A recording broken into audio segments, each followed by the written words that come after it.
Hey everybody, I am here today at the APP Academy. Coach Dominic Catalano and I am joined by Selkirk Senior Pro Linda Thompson. Welcome, Linda. Thanks, great to be here. Well, today what are we going to go over, Linda?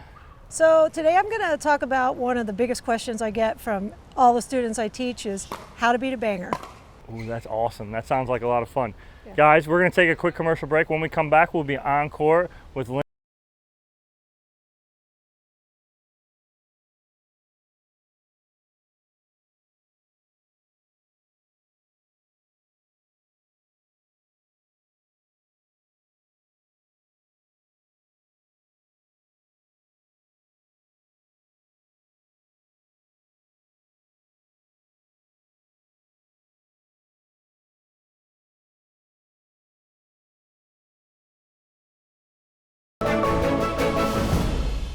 We're back from commercial break, on court with Linda Thompson. Linda, we're going to go over how to beat a banger, but how do we beat a banger? What are your tips? What do you got for us today? Okay, so I have a lot of good tips because I actually came into pickle from the school of bang. I started out as a banger. I'm going to tell you some of my secrets that I don't like to tell people because I don't want them to use them against me.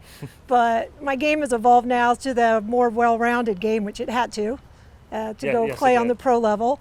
So we'll talk about volleys, we'll talk about block volleys, we'll talk about footwork and positioning, and we'll talk about presence of mind on the court to know whether balls are going in or out.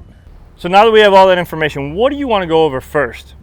Okay, so to lead into what I want to go over first, I'd ask you what you think is the most important shot in pickleball. My most important shot? If somebody asked you that question, what would your answer be? Depends. Either a return a serve or a third shot. Okay. Not my answer, but What's your what answer? I will say the most important shot is a volley. Okay. Because if you're playing somebody who's a banger and you don't have a good volley, you're not going to be able to beat them. But a good volleyer will beat a banger every time. So we need to talk about what volleys you should be hitting against bangers. Okay, so what's the first volley that we want to hit? So the first volley is going to be the deep volley to keep them back. Because most people who are bangers at a lower level is where we have this issue where people want to know how to beat a banger.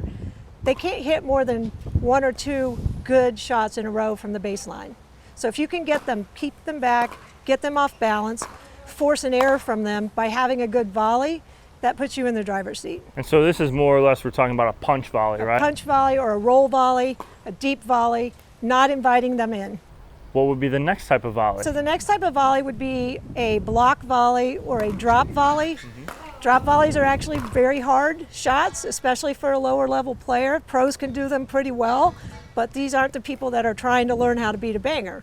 So if you can do a block volley or a drop volley, the question is, when do you do that?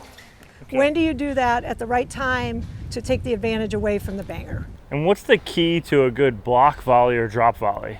So on a block volley, it's really just making it so it's going to drop into the kitchen. If it goes deeper than the kitchen, it's not a good block volley. A drop volley is even more absorption of the ball, where you're taking the ball and you're kind of really bringing your paddle in.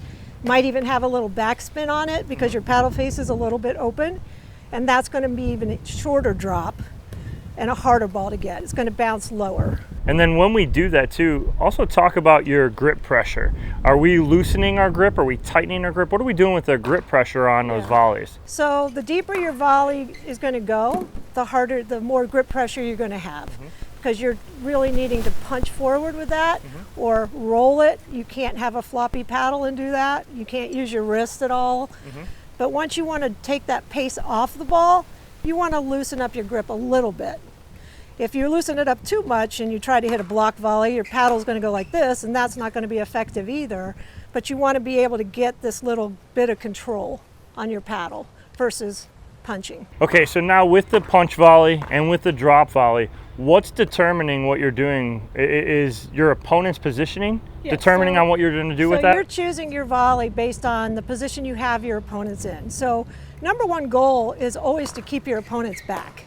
Because that's, if you're at the net and you're in control and they're trying to hit it through you from the baseline, it's really a hard thing to do unless somebody's a full point rating better than you. They're not going to be able to do that if you can volley. So as long as you have them back, your goal is to keep them back. Now, people say, well, why don't I just drop it when they're back? Well, pay attention to their position.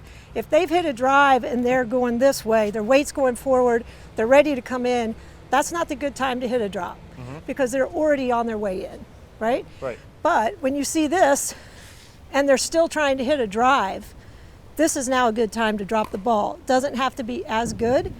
Their body weight's going back. They've got to transition, recover, and start moving forward. That's the better time to hit the drop. Okay, so it's two good. You're kind of reading your opponent by doing that. And that's a progression of level. When you get past the level of just trying to hit the ball over the net and in the court, the next level is starting to pay attention to what's happening on the other side of the court. What are your opponents doing? What's working? What are you forcing them to do? And a drop volley is not an easy shot. People think it is. There's some people out there who specialize in it and perfect it. But to hit it just right so that it doesn't go in the net and it doesn't go too far is actually a pretty tough shot. So now you are up at the kitchen, right? And you have your opponents and they are banging at you. What are some keys and what are you looking for as far as ball position, how they're hitting? What are you looking for and looking to do with that ball? Okay, so the next point on beating a banger is being aware of the ball flight and aware of where you are and how their balls are flying. Because the saying is the easiest point to win in pickleball is the one that you let go out, right? Right. So if you can let bangers' balls go out, that sends them a signal, I got to do something else. They're not going to hit them. So I would tell people during the warm-up, you know you're playing a banger, even just warming up, let a couple balls go.